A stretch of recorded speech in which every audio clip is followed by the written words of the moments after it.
Leader, వీళ్ళందరి గురించి క్షుణ్ణంగా నాకు తెలుసు.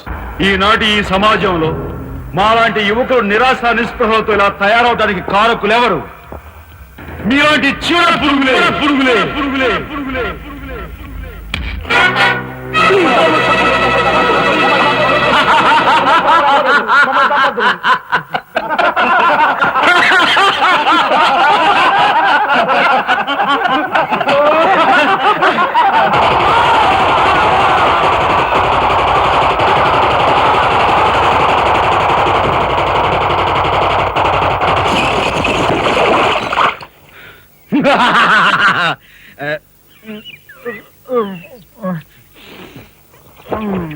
వీడి మొద్దు నిద్ర పాడైపోను. ఇక్కడ కర్ర ఎక్కడ తెచ్చింది? అరే ఊరుకోండి బామ్మగారు, పాపం రాజా పొద్దుపోయి ఇచ్చినట్టున్నాడు, కాసేపు పడుకోనివ్వండి. పొద్దుపై రావటం ఎందుకు, పొద్దు ఎక్కదాకా పడుకోవటం ఎందుకు? నీకు తెలవదు, నువ్వు వెళ్ళు.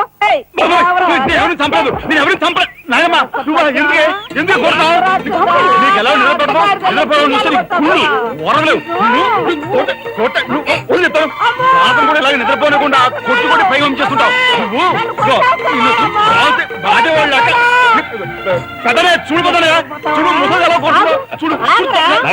ఆగు ఆగు, ఏమిటే చిన్నారితో నీకేమిటి?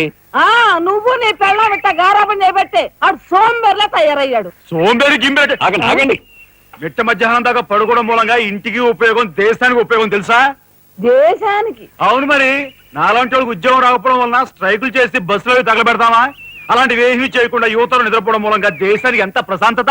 ఏమిటినైనా లాభం ఏమ్మా, కానీ సంపాదన లేనోడు 3 పూట్ల మెక్కితే ఇంటికి ఎంత ఖర్చు? అందుకే అర్ధరాత్రి వచ్చి మిట్ట మధ్యాహ్నం దాకా నిద్రపోతాను. దాని మూలంగా రాత్రి భోజనం, తెల్లారి కాఫీ, టిఫిన్లు నీకు ఆదా కాదా? ఏనా ఇక పెద్దన్నయ్య అంటావా? వాడు మధ్య తరగతి మనిషి, బోడు బరువు బాధ్యతలుంటాయి, 10 మందికి సమాధానం చెప్పుకోవాలి కాబట్టి పొద్దునే లేవాలి. ఇక సీతమ్మ లాంటి వదులంటావా? ఇంటి చాకరీ బోర్డు అంత ఉంటుంది, ఆవిడ పొద్దునే లేవాలి.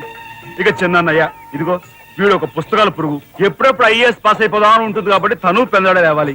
ఇక చిన్నపిల్లలు పొద్దునే ఆడుకోవాలి, చదువుకోవాలి కాబట్టి వాళ్ళు పెందడే లేవాలి. నువ్వు నేను ఎందుకే పెందడే లేవటం?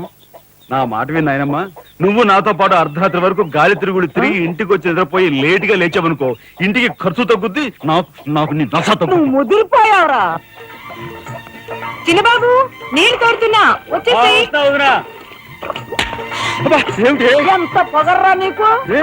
ఉదయంతో చాకరీలు చేయించుకుంటావా? ఏంటి దొడాలి, సబ్బెట్టాలి, రఫాడించేస్తానేమనుకున్నావు? నువ్వు చేయాల్సిన పనులు ఉదయంతో చేస్తావు, నేను నిన్ను కేకలు పెడతావు అనుకుంటే నువ్వు ఎదురొస్తావా? అయినా ఈ వయసులో నువ్వు చేయాల్సిన పనులు ఏమిటి? ఏంటయ్యా? నాకు సేవలు చేసుకోవటం. ఏంటి? తాతయ్యకి ఎలాగో సేవలు చేయలేదు, నాకు సేవలు చేసుకో. దేవుడు మెచ్చి నీకు స్వర్గ దూరాలు తెలుస్తాడు. నిజమేనట్లా చిన్న ముసుదానా?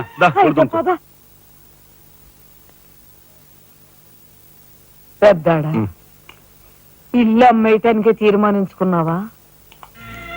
అమ్మకి తప్పేటట్లేదు నానమ్మా.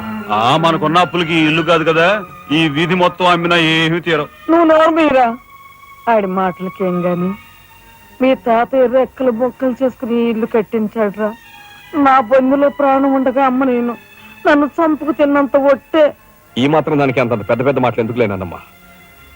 అమ్మలే ఆ తిప్పలేవో నేనే పడతాను. అన్నయ్య, అసలు గొడవేమీ లేకుండా నేనే చదువు మానిస్తే? అయ్యి బాబోయ్, భలేవాడివే. చదువు మానేస్తానంటావేంటి? నువ్వేదో కలెక్టర్ అవుతావు, ఇంటెల్ పాదిని ఉద్ధరిస్తావు, మేమంతా నీ మీద ఆశ పెట్టుకుంటే తప్పురా అన్నయ్య, ఆ పని చేయకు. అవును, ఇప్పుడు నీ అయ్యే చదువుకి ఎంత ఖర్చు అవుద్ది? ఢిల్లీ దాకా వెళ్ళాలంటే 500 ఖర్చు అవుతుంది. ఆ పైన ఎగ్జామ్ ఫీజు, ట్యూషన్ ఫీజు, పాత బాకీలో కలిసి కనీసం 25,000 అవుతుంది.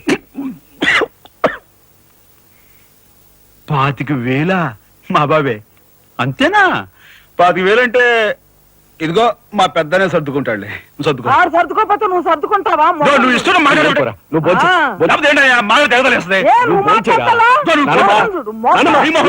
ముందు వాడు బొంచని బొంచని. రాఘవా, ఏ పరిస్థితుల్లో నీ చదువు ఆగిపోవడానికి వీల్లేదురా. ఎంత ఖర్చైనా సరే డబ్బు సంగతి నేను చూస్తాను, నువ్వు నీ ఏర్పాట్లో ఉండు. అదిగో వచ్చారు నీ గాడిద గ్యాంగ్. ఊసే గాడిద వచ్చి మేసే గాడిదని చెడగొట్టిందంట. మెయిట్ అయిందిగా, ఇక లేచండు. నాయనమ్మా, సాయంత్రం వచ్చేసరికి మునక్కాయ కూరలో ఉప్పు చేపేసి ఉండి పెట్టవా? మునక్కాయన్ని ఉప్పు చేప వండి పెడతా ఎలే కొంటిదానా. మీ తాత ఇట్టాగా ఏడ్పిస్తూ తినేవాడు రా. ఈడు అన్ని ఆయన పోలికలే. ఏంటి ఈ రోజు మన ప్రోగ్రామ్? ఏముందిరా షరా మామూలే. ముందుగా ఉద్యోగాల వేట, ఆ తర్వాత అమ్యూజ్మెంట్ పార్క్, కొడుకుసే వాళ్ళకి ఇల్లు చేరుకోవడం. హిందూ వదనకే మీ ఓటు. మనాడికి రాజకీయాలంటే ఇంట్రెస్ట్ లేదు కానీ అప్పట్లో మనందరం కలిసి హిందూ వదన జిందాబాద్ అని ఉంటే ఈ పాటికి ఒక్కొక్కడికి 10 ఉద్యోగులు ఉండేవి. హిందూ వదన జిందాబాద్. బోలో స్వతంత్ర భారత్ కే, బోలో స్వతంత్ర భారత్ కే. నమస్కారం ఎస్పీ గారు. హాయ్ చుక్కి. ఏమండి ఒక కేసు తెచ్చాను, మర్డర్ చేసి పెట్టాలి. ఏమయ్యా సిద్ధాంతి, నీకేమైనా మతిపోతుందా? మద్దళ్ళ గురించి పోలీసు వారి ముందు జంకు గొంకు లేకుండా మాట్లాడిస్తా. ఆయన దగ్గరే మనకు జంకించకండి, ఆయన పళ్ళు ఆయనకు ముడుతూనే ఉందిగా. ఎటు వచ్చి ఓ పక్క మర్డర్ చేసి చూపిస్తున్నాను, మరో పక్క మరణ మొత్తాలు పెడుతున్నాను. నా విషయంలోనే కాస్త చిన్నదో చూస్తున్నారు. ఇది ఏమైనా బాగుందో చుక్క? మా సిద్ధాంతి శనిగ్రహానికి ఎక్కువ, శుక్రగ్రహానికి తక్కువ.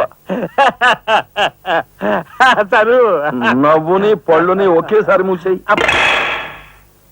ముందు కేసు మాఫీ చేసే పని చూడు. ఏరా ఒకటే ఉంది. ఏ ప్యాడ్ కూడా పెట్టుకొచ్చా కక్కుర్తి.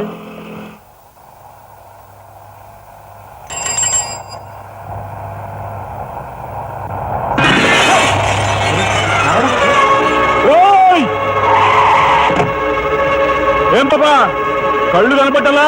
కాస్త మనుషులు చూసుకుని నడుపు కారు.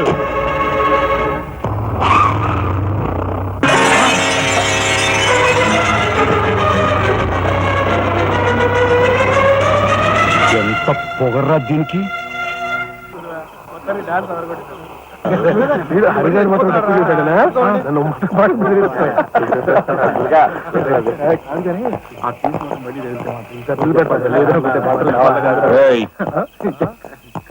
షడబుడ్డి ఏంటి సార్? ఎక్కడి నుంచి రాస్తున్నారు? అమ్యూజ్మెంట్ పార్క్ నుంచి. టికెట్లు ఎక్కడ? టికెట్లు చింపేసి కదండి లోపలికి పంపిస్తారు. ఏంట్రా లాజికల్ మాట్లాడుతున్నావు?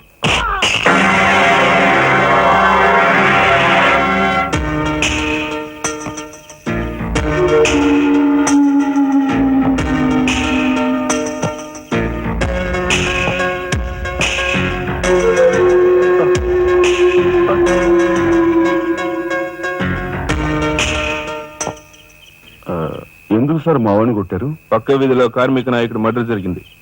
ఆ మర్డర్ చేసింది మీరే కదరా? ఏంట్రోయ్ డ్యూటీ దిగిపోతూ మందు కొట్టి ఇంటికి వెళ్తున్నారేమో డౌట్ వచ్చి. ఏంట్రా కూర్చో.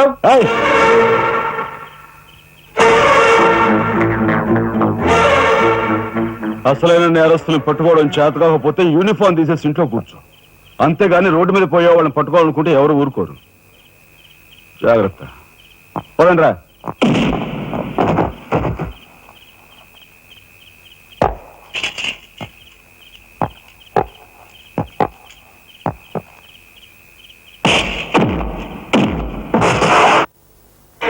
పోలీస్ ఇన్స్పెక్టర్ అయ్యి ఉండి వాళ్ళతో దెబ్బలు తింటాను నీకు సిగ్గులేదు?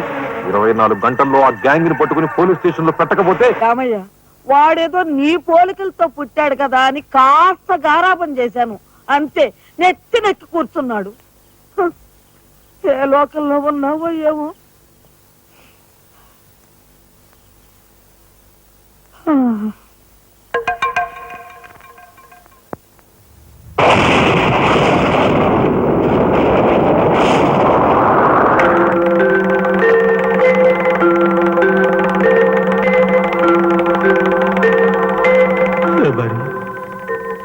ఏమిటి ఆ చూపు?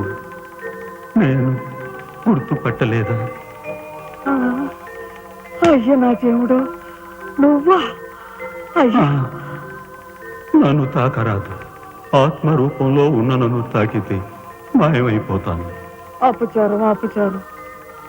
అయ్యా, పచ్చిపుండగా ఒక్క రోజు కూడా గడ్డం మాయనిచ్చేవాడివి కాదు. మగ మహారాజులాగా మెలమెల మెరిసిపోయేవాడివి. ఇప్పుడు ఏంటయ్యా గడ్డం అట్ట మాసింది? అదక్కడి రూలు. ఏమిటి చిన్నాడు మీద విరుచుకు పడుతున్నావట? వాడు ఒట్టి అల్లనాడైపోయాడయ్యా. వాడిని ఇంటికి రాని వాడి కాళ్ళని కొడతాను. ఎంత పొరపడుతున్నావు శబరి. చిన్నాడంటే ఎవరనుకున్నావు? ఎవరు? నేనే. నీ మీద మమకారం చావుక, ప్రేమ తీరక మళ్ళీ వాడి రూపంలో జన్మించాను. వాడే నేను, నేనే వాడు. చిన్నాడిది నీ అంశ. ఒట్టు. మరి ఇన్నాళ్ళు నువ్వు నాతో చెప్పలేదేమయ్యా? ఆ ఐడియా నాకు ఇప్పుడే వచ్చింది ప్రియా. చూడు శబరి, ఇక మీదట వాడు ఎంత లేటుగా వచ్చినా, ఎంత పొద్దుకి లేచినా, ఏ పని చేసినా చేయకపోయినా వాణ్ణి కించత్ మాట అన్నావో స్వర్గంలో నేను క్షోభపడిపోతాను. అమ్మో అమ్మో, ఎంత మాట! వాడికి ఏమన్ను? అయ్యా, రాకొచ్చావు 4 మెతుకులు తినేళ్ళవా? నాకంత వ్యవధి లేదు శబరి. అవతల స్వర్గంలో నా కోసం రంభ, ఊర్వశి, మేనక డాన్స్ చేయకుండా ఎదురు చూస్తూ ఉంటారు. శబరి, ఏమిటా అలక? సహజమే. చూడు శబరి, నువ్వు నాకు పాదాభివందనం చేసుకుంటే నీకు స్వర్గం ప్రాప్తిస్తుంది. అక్కడ మనం కలిసి డాన్స్ ఆడదాం. నిజమా?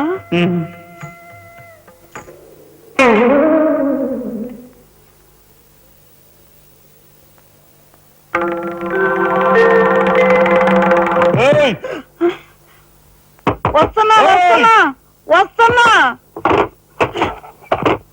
తలుపులు బాత్తుడు వినపట్లా? ఏదో లోకంలో ఉండి ఏదో లోకంలో రఫ్ ఆడించేస్తానేమనుకున్నావు? భోజనం చేసావా? ఆ, ఇంకా పడుకోలేదే? నువ్వు వస్తావని. నేను వస్తానని అర్ధరాత్రి వరకు నా కోసం ఎదురు చూస్తుంటే నీ ఆరోగ్యం ఏమైపోతుంది? పడుకో. ఏమిటా చూపు? పడుకో.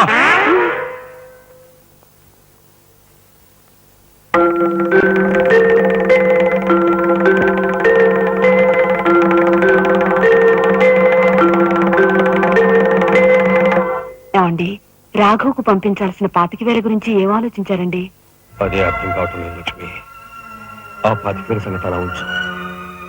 కనీసం ట్రైన్ ఛార్జీలకైనా ఇచ్చి 4-5 రోజులు ఎలాగోలా ఆ 25,000 పంపిద్దామని చెబుదామన్నా ఈ 500 అయినా పుట్టేటట్లేవు. ఒక పని చేయండి, నా దుద్దులు తాకట్టు పెట్టి. వద్దు లక్ష్మి, వద్దు. ఈ సంగతి తెలిస్తే రాఘవ అసలు చదివే మానేస్తానంటాడు. నేనే ఇంకో ప్రయత్నం ఏదైనా చేస్తాను. గురు, బ్రహ్మాండమైన ఐడియా. ఈ డొక్కు కెమెరా అమ్మేస్తే కనీసం 200 రావచ్చు. నేను 10th క్లాస్ పాస్ అయినప్పుడు మా నాన్నగారు కొనిచ్చిన వాచ్ ఇది. ఇది అమ్మితే 100 గ్యారంటీ. ఈ కళ్ళ చూడు. ఉండ్రే, ఇవన్నీ అమ్మగా వచ్చిన డబ్బుతో కనీసం మా అన్నని ఈ రాష్ట్రంలో దాటించలేం. ఇంకా 5 రాష్ట్రాలు దాడాలతాను. అదేంటి చూడండిరా. 2,000కి 1 రూపాయి తక్కువ అయితే కిట్టదురా అంటే జిడ్డులో పట్టుకుంటారు. అయ్యో, ఏం జెంట్లమన్ గారు, ఏంటి గొడవ? ఏం లేదు బాబు, మా ఇంట్లో అద్దెకున్న మనిషిని ఖాళీ చేయించి పెట్టవయ్యా అన్న. కాస్త రవిడేజం చేసి దానికి 2,000 అడిగాడు. కొంచెం తగ్గించుకోవయ్యా అన్నాను. చాకి లంపకాయ కొట్టాడు. ఇదిగో మధ్యపేరం, 1000 రూపాయలు ఇస్తావా? నీ ఇల్లు ఖాళీ చేయించి పెడతాం. 1000 రూపాయలా? అయితే పదండి. ఏంటి పదండి, అవన్నీ మా వల్ల కాదు, మా గురువు వల్లే అవుద్ది. అడ్డుకో. నమస్కారం గురువు గారు.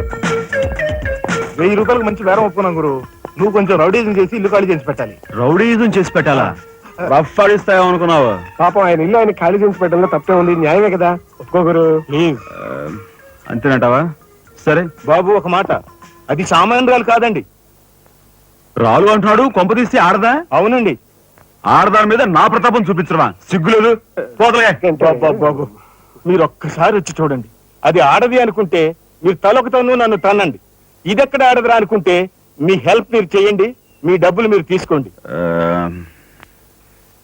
పద.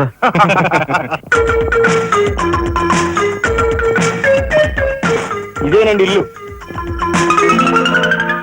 చెప్పానుగా, వెళ్ళు. తప్పదంటారా? మరేం భయం లేదు, వెళ్ళు.